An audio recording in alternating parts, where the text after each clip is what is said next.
Oh, let's take our thumbnail. Yes. Your hair is going all back. Oh, I guess I should. I mean, it's however you want it.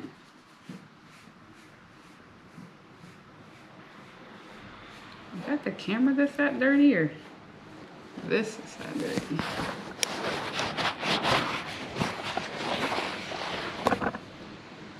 Oh, that was the camera.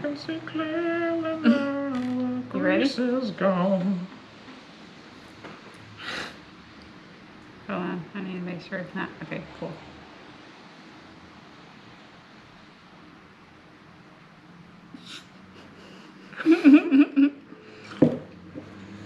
Why'd you do crazy eyes? How are we supposed to use that?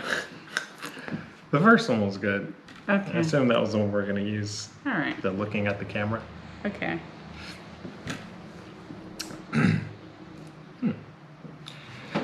All right. Hey, what's up, my nerds? I'm Air Bear. And I'm Chasen, and you're just in time for your weekly dose of nerd news. Clink.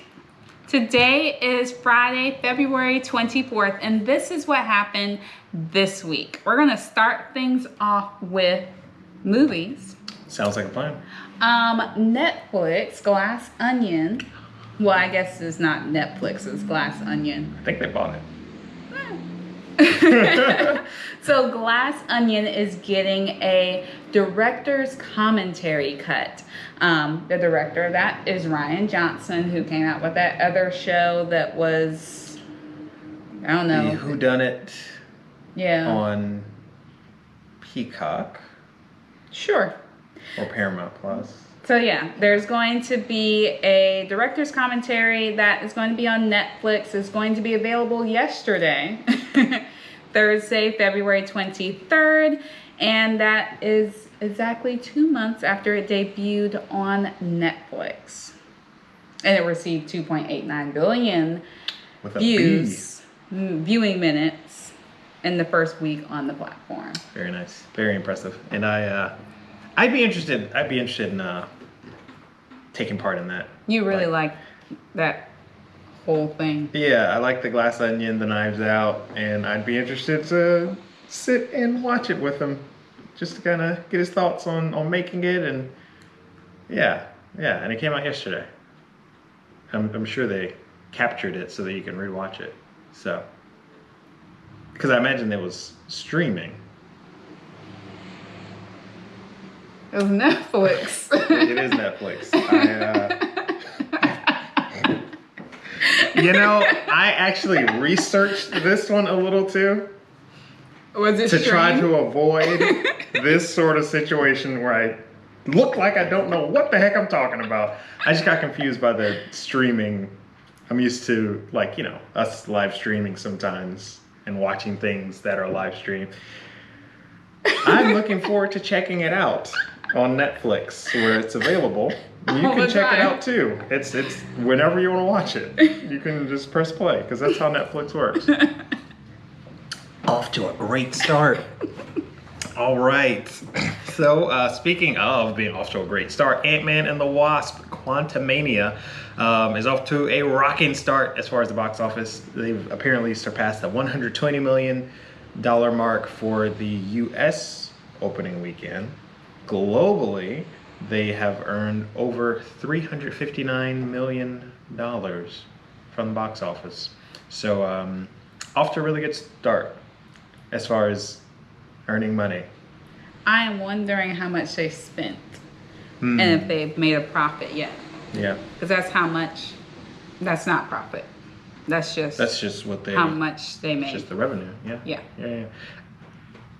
I'm interested in that as well, but I don't see them slowing down much because Marvel people are gonna watch the Marvel movies typically. I think that's what those numbers are. I know that's why I went to go see it, because it's like, well, obviously I'm gonna see it because I'm invested in the franchise, and let's just do it. But we'll see. Yeah. Yeah. I don't know if it's gonna, I don't know, we'll see. It might slow down once people actually watch it. and tell their friends about it. That might slow it down just a little bit. I'm just saying. Yeah, I think, yes. Because, like, you know, when you hear about movies and you hear, like, oh, man, you got to go see this. Right. Not really hearing that about that movie. That is true. That is true. So I said it might not slow down, but I think, you know, but there is something to, if you're a fan of Marvel. I don't know if there's that many. I don't know if there's that many people that haven't already seen it, that aren't that 120 million. Possibly. I mean, introducing a new villain that's gonna kick off, a whole new series. Well, kicking off Loki, and who knows what other movies he's gonna be a part of. It might cause some people to watch it just so they can, or just wait until it comes on. That too. Disney. Oh no. Still there, right? Yeah. Okay, cool. All of it's still there. All right, what's next? Tom Hardy, Venom.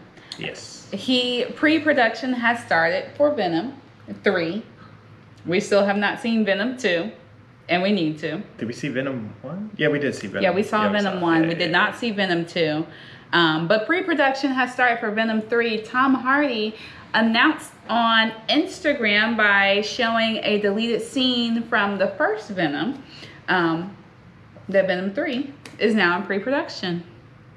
Nice. Okay, cool. Well, let's check it out. Both of them. Yes. We gotta figure out where you can watch that. Yeah, I don't know. I would imagine Sony. No, it's not. I imagine Sony owns it.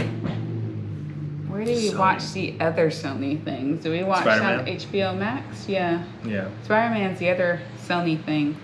I don't think that's on HBO Max. I don't think so either. Come on, Sony. You know, what are you gonna do? Not watch Venom, apparently. That's not where you're That's where we've been. It's because like Disney Plus doesn't have it. Yeah. HBO Max doesn't have it, so we just haven't watched it. I'll Google it. Google it after this. You didn't have to laugh. We could have just rolled with it. I don't know what happened with my mouth. So Avatar, The Way of Water is, it is still climbing. It's still climbing. So it's just surpassed Titanic. The Way of Water, it crossed the $2.243 billion mark at the box office. And Titanic, I can't. What? Nothing. It's something. I was just really close to you. We were really close together. So I was reading it, but it's not as impactful if you're hearing it and not seeing it, how close the numbers are. Basically, it's really close. It's really close as far as how Avatar Way of Water surpassed Titanic. And I don't think it's going to slow down, so it's close for now. But in any case, Avatar Way of Water is now number 3, knocking Titanic out of that number 3 spot for the biggest box office hits of all time. It only has Avengers Endgame and the original Avatar as the 1 and 2 spots. I'm not sure if that's in the right order or not. I believe Avatar is number 1 and Endgame is number 2. But in any case, that's at least 3 James Cameron films in the top 4. Yeah, that's insane. It's crazy. It's nuts. Yeah, so hats off to Mr. Cameron for an incredible. Sorry. What's going on down here? Just trying to stretch my legs out. All right, that's where we're going with this video. It's okay. It's okay. I like it. That's it for me. Okay, so TV news. DC on Twitter released a clip of Viola Davis as Amanda Waller. And there were some cuss words in there. It seemed like the clip was rated R, which is leading people to believe that the new show that Amanda Waller is going to be in, which I don't know what the name of that show is going to be. Somebody does. I don't. But the new show that the new series that Amanda Waller is going to be in, based on the clip, people are thinking that it's probably also going to be R-rated as well. But anyway, DC released a clip on Twitter of Viola Davis as Amanda Waller. Moving right on to other TV stuff. Avatar, the live action series. It sounds like it got some good news recently as far as composers. So, hopefully I get this name correct.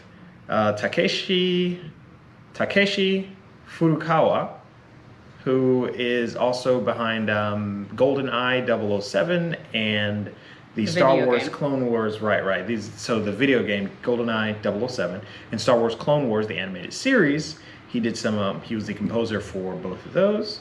Sounds like he is going to be on board for the live action for Avatar, which I'm excited about. Yeah. And apparently, it's not the first animated series to get some live action treatment. Of course, Cowboy Bebop also has become live animated or live action. One Piece and Death Note sounds like there's some talking of them becoming live action as well. So it's a good time to be an animated or anime fan. Hopefully. Depends on how good they are. It does. It's an exciting time. Don't know if it's good, but it's exciting. Yeah. I am hoping that the music matches what's in the show. Like, it has the same sort of feel. Because, like, I was thinking with HBO Max live action of Last of Us, like it sounds like the game. Yeah. And I know so I did read up on this one, and the article that I found at least mentioned that some of the or the composer from Avatar the show is going to be working with, or at least offering some advice to Takeshi Furukawa. Yeah. So it sounds like they're going to have their hand in it a little bit somehow. So cool. Yeah. So in event news, Disney, I'm guessing in hopes of trying to make a cheaper ticketing option, they are releasing a new, or at least considering releasing a new ticket option, which would be the DDS plan. And DDS stands for dining, drinking, and shopping. So with this ticket, it will be about $50 a day going up to $100 a day. Ticket prices in Disney World and Disneyland change based on the popularity of the day. Yeah. So $50 will be a less popular day. Makes sense. But with this dining, drinking, and shopping option, you will be able to go into the parks, eat, drink, and shop for merch, but you will not be able to ride the rides. So it's an option. Yeah. For people who don't ride rides, like I can think of family members who are just like the grandmas who are just there to be with their kiddos, or people who just want to eat, which sometimes that's all I want to do in Disney. Yeah, I was thinking, I imagine a lot of people are probably going to be using it at Epcot. For sure, yeah. Especially during the festivals. Yeah.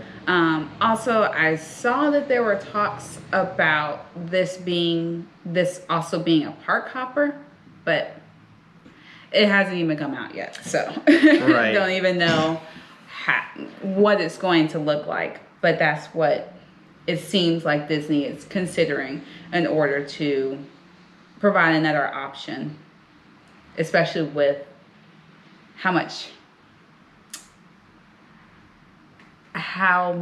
things have changed recently for things being more expensive. So it's a no ride option. Gotcha. A cheaper option for people to get into the park. And I didn't even think about because I was thinking who in the world is going to want this? The only people who want that are YouTubers who are going out there and they're just covering the new food or covering the festival. And a lot of times I feel like they already get in for free anyway, or they live in Florida, so they have the discount anyway. But I forgot about family members who are just there with their family and they don't want to ride any rides. they could possibly buy, like, these 4 people get the regular ticket, and then grandma and grandpa get the DDS ticket. Yep. And I know for me, a lot of times just being in the park is an experience. So I haven't done this before. I haven't gone there and not ridden on the rides, but I've gone to Disney Springs. No rides there. It's just shopping and dining and walking around, and just, for me, it's... However, you don't pay to get into Disney Springs. You don't pay to get into Disney Springs, but there's a lot more cool things to see in the parks. I'm wondering, like, in Epcot, they have that experience room. Right. Where you can watch what's coming out, or watch what the changes that were coming to the park. I don't know if it's still there or not, because we haven't been in a while. And a lot of the changes that they were announcing have already happened. That's true. Yeah. But I'm wondering if you could still do experiences like that. I imagine you can, because it's not a ride. But, I don't know. Yeah. I'm wondering how they're going to do it. I saw some talks about how they were going to do it, and I was like, this can't be real. Do you want to know what I saw? We're talking about it. Let's do it. So what I saw, which there's no way that this can be real, but maybe it is. They were talking about making a magic band that is similar to, what's that thing that people who are under house arrest wear? Oh. A monitor? Yeah. Like an ankle monitor? An ankle bracelet, monitor, yeah. Yeah, so they were talking about making something like that only the people who work there can take it off. And then that would be that would be like the mark that they will use to tell who can go onto the rides and who can't. And I was thinking, why would they need to make that? Like, you have to do your wristband at all of the entrances anyway. Of the park or the rides? Of the rides. You don't like have every to, ride. I don't think. Do you have to? I'm fairly sure. I thought you did. Okay. Maybe you don't. No, I think for fast passes you do. But that was going to be my suggestion, is just make that just mandatory for everybody has to do that. But make it so that you can take it off. But yeah, that was the thing, is they said that, like, one of the cast members would have to take it off, and it's like, there's no way. There's no way that someone is going to pay to have an ankle bracelet, an ankle monitor currently attached to the wrist. But we'll see. We will see. In another video, we'll catch you up, I suppose. We may need to have a Disney section for this, because that was long. We feel some kind of way about Disney. We love it. And there's more Disney news. Nice. Oh yeah, there is. Speaking of loving things, Rogers, the musical, is going to be coming to Disneyland in the summer. I didn't mean to say Disneyland like that. To Disneyland this summer. Disneyland, of all places, not Disney World. But for those of you who don't know, Rogers was the musical that appeared in the first episode of the Hawkeye series on Disney Plus. If you haven't seen it, watch it. Hilarious. Remember, was it I Can Do This All Day? Yeah, I think it was. Yeah, I Can Do This All Day. Oh man, but it was a cute little musical number that they had in the first episode of Hawkeye, and Disney is apparently making it for real. So it's going to be a short one-act musical that, like I said, is taking place for a limited time in Disneyland. So a reason for us to go out to Disneyland, I would say. Okay. Yeah. I mean, not the only reason, but yeah. So in gaming news, this is a board game news. Gloomhaven has lost the top spot on Board Game Geek, which is a we don't talk about gaming, like board games, that often, but we like board gaming. We do like board games. Yeah. Board Game Geek is a website where people can rate how they like games. So Gloomhaven has been in the top spot for 5 years, 2 months, which is the longest of any game that they've had since they've had this ranking system. But it has been replaced by Brass Birmingham. We have not played Gloomhaven or Brass Birmingham. No. We do have Jaws of the Lion sitting over there Which is an easier Gloomhaven, which is still intimidating. because it's still in its shrink wrap. Yeah, haven't opened it. But yeah. Yeah, all right. Exciting for Brass Birmingham. I wonder if Gloomhaven's gonna like sneak back in. Maybe with Frosthaven. Yeah, Might with the pump it up. expansions and stuff. Well, the DICE Awards winners have been announced, and God of War Ragnarok took the most awards, but it did not win the Game of the Year. That went to Elden Ring. So it was the two of them duking it out in all of the categories. And like I said, God of War took like 7, so it took most of the awards, but Elden Ring took the coveted Game of the Year award. And if you haven't already, take a look at the list. I would suggest just Googling the DICE Awards list, because there's some there are a lot of different games that you can check out. Like if you're into adventure games or action games or racing games, they give you in their opinion, the top 4 or 5 of the year. And I know I've picked a couple that I think we should look into. Stray, I think you might be interested in that one. The main character's a cat. So yeah. But in any case, you can just Google that list to see if there's anything. As long as it's not open world. Well, we'll see. However, there's another open world that I'm very interested in. But go ahead. Okay, cool. And just rolling right along with that one, Elden Ring, like I said, was Game of the Year as far as the DICE Awards. It's coming up on, or it's surpassed 20 million copies sold worldwide, just shy of their year release. So within their year, they've already sold 20 million copies, which apparently is really good. One of them was us. Yes. yes. One of them was us. And happy for them. Yeah. Were you gonna mention Oh, about the writer? I will now. Yes.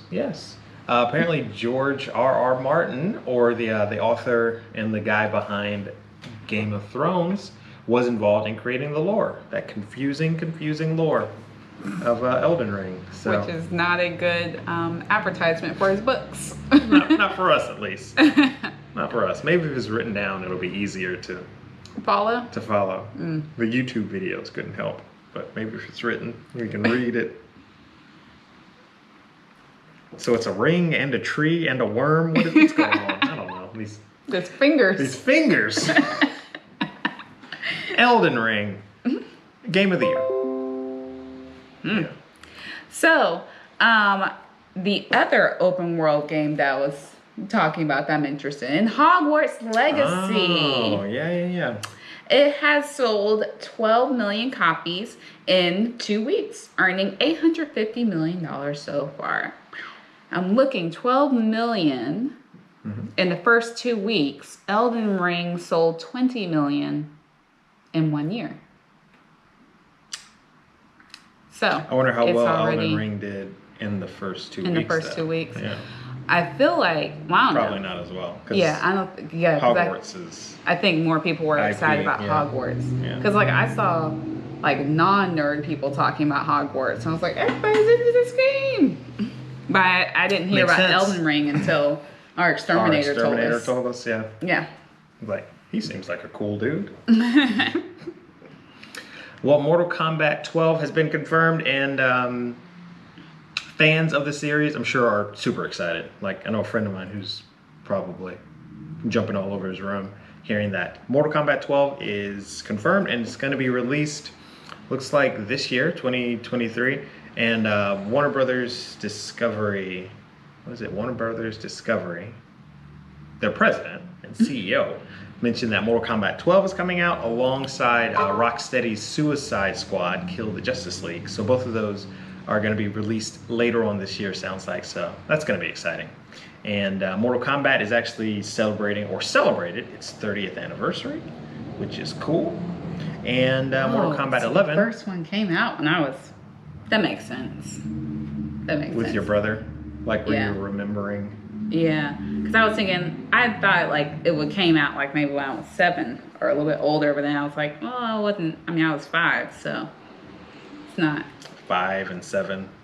It's the same age. Yeah, I probably wasn't paying any attention when I was 5. Right. Taking notes. What happened this year. But yeah, turning 30. And speaking of copies sold, Mortal Kombat 11 also sold 12 million copies. Which it was released in 2019 and sold 12 million copies as of 2021. I am making a prediction that Hogwarts Legacy will be Game of the Year next year. Game of the Year or most copies sold? See, it's difficult because of the drama and stuff behind J.K. Rowling. Mm-hmm. Yeah. And that's And I feel like that may pull it down some, but it seems like, I don't know, I still hear people talking about it. I mean, yeah, people are going to talk about it, but that controversy is going to, I mean, it's going to affect sales, and it's, I would say, definitely going to affect Game of the Year. Like, if for no other reason than just politics affect Game of the Year. But copies sold, I think. Yeah, Elden Ring made Game of the Year. Nobody even knows what's happening in it. You know?